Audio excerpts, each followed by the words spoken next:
খুব খারাপ লাগতেছে। আমি আল্লাহ কাছে আল্লাহ নিয়ে ফিরাই আল্লাহ নিয়ে ওনারা সুস্থ করে দেয়।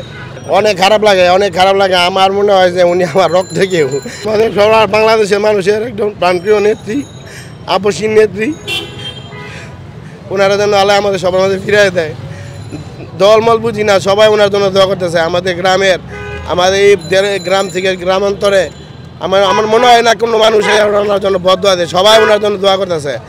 এমন কোনো ফ্যামিলি নাই যে ওনার জন্য দোয়া না করতেছে। আমাদের গ্রামে অনেক মহিলারা বা আমাদের এই অনেকে গ্রামের মুরব্বীরা ওনার জন্য রোজাও রাখছে। আমি যতটুকু জানি রোজা রাখছে ওনার সুস্থতা কামনা করি আর কি। একটা মানুষের জন্য তো কান্না এমনি আসে না, সে তার এই কান্না এই মানুষের মনের ভিতরে ঢুকছে, মানুষের ভালোবাসা জয় করছে, তার জন্য আমরা কান্না করতেছি। তার জন্য করোনা বা যে কোনো ভাইরাসের এগেইনস্টে ফাইট মানি ব্যাকট্রলের লেফট রাইট। তার জন্য সুস্থতা কামনা করে আল্লাহর কাছে আমরা প্রার্থনা করছি। এবং এই আবেগ দিয়ে কোনো দিন দুনিয়া চলে না। অবশ্যই বিবেকের থেকে আমরা নেত্রীর জন্য ছুটে আসছি, সেই নারায়ণগঞ্জ আরাদা থেকে। আমি ওনার খুব একজন এই ছেলের মতো আমি ওনার জন্য দোয়া করি, আল্লাহ যেন ওনার সুস্থ করে দেয়।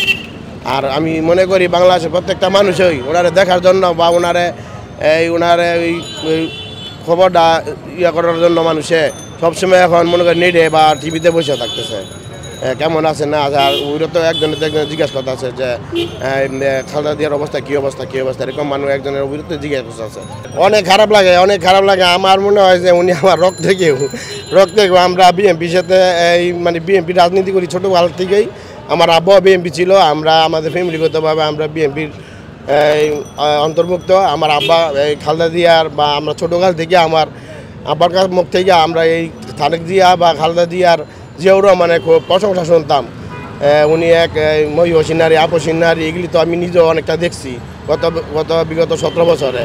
তা উনি আমার মানে আমি কি বলবো কি আমি জানি না কি ভাষা বললে আমি আপনার বোঝাইতে পারবো যে আমার মানে রক্তের ব্লাড রিলেশনের চেয়েও বেশি আপনজন উনি, যার জন্য আমি ওনার দেখার জন্য বা ওনার এখানে আসার জন্য আমি 2 দিন ধরে ছটফট করে দেখি। আজকে যখন দেখলাম যে ওনার অবস্থা খুবই একটা খারাপ, সেই পরিস্থিতিতে আমি সহ্য করতে না পাইরা আমি আমার বাইক নিয়ে সরাসরি আইসা পড়ছি।